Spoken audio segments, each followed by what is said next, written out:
What is up, my frosty brethren? My name is Arctic. Today is Thursday. That means we got some Gears of War. And today I want to talk about hitboxes. Hitboxes was a very hot topic and always has been in Gears of War because there's cogs, there's locusts, now there's female characters.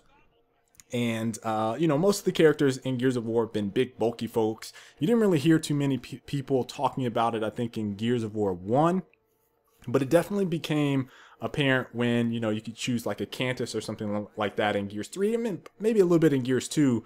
And people were like, hey, this kind of feels funny. And so you'd see a whole bunch of videos on Gears of War 3 where people are doing like hitbox demonstration videos to show the differences between the hitboxes. And obviously for competitive play, if you guys pay attention to Hitbox Discussion, they actually ban some characters that you can pick in competitive play. So there's definitely a lot of thought from a player standpoint that goes around the community when you talk about hitboxes and then what players use for or maybe perceived or actual advantage in the game.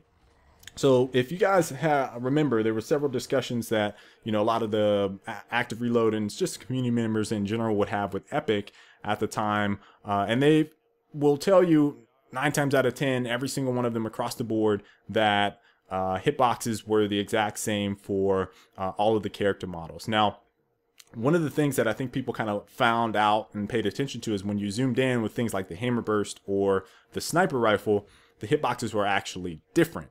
And it was funny because I haven't actually talked about hitboxes in such a long time. I had Rorsch on Twitter tagged me in a post, and several people from Active Reload, and then Jim Brown from Epic Games, who I work with, and kind of questioned or brought up the topic because I guess that's a concern. And Jim just said, hey, hitboxes are the same except when you're in sniper zoom mode, and it acts differently at that point. So, my question really is, what type of expectations do you all have for Gears of War 4? Obviously, I think everyone wants a whole lot of characters. Everyone would hope to see that, the character models and hitboxes are equal in a sense, so that, there's not a perceived or actual advantage when you walk into, or enter, I should say, into a match and you're playing against another group of people.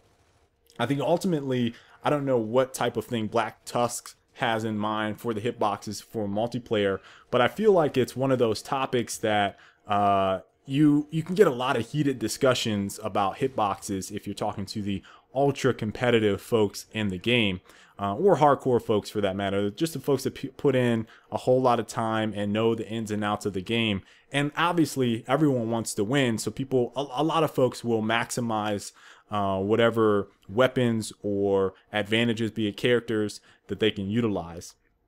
Obviously there's not a whole lot of depth with the discussion about hitboxes.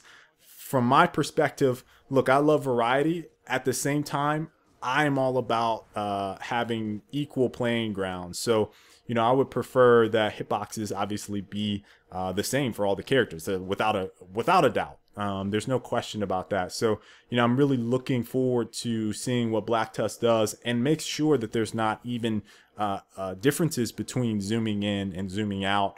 And staying unscoped, having that matter for the hitboxes, I don't think is necessary. But that being said, you don't want to snipe someone's head off and not actually hit their head. So I think in that situation, that's where the sniper kind of comes into play. But I'm very anxious to hear what you all have to say about the hitboxes in general. I'll be looking down in the comment section. And until the next time, folks, I will catch you all later.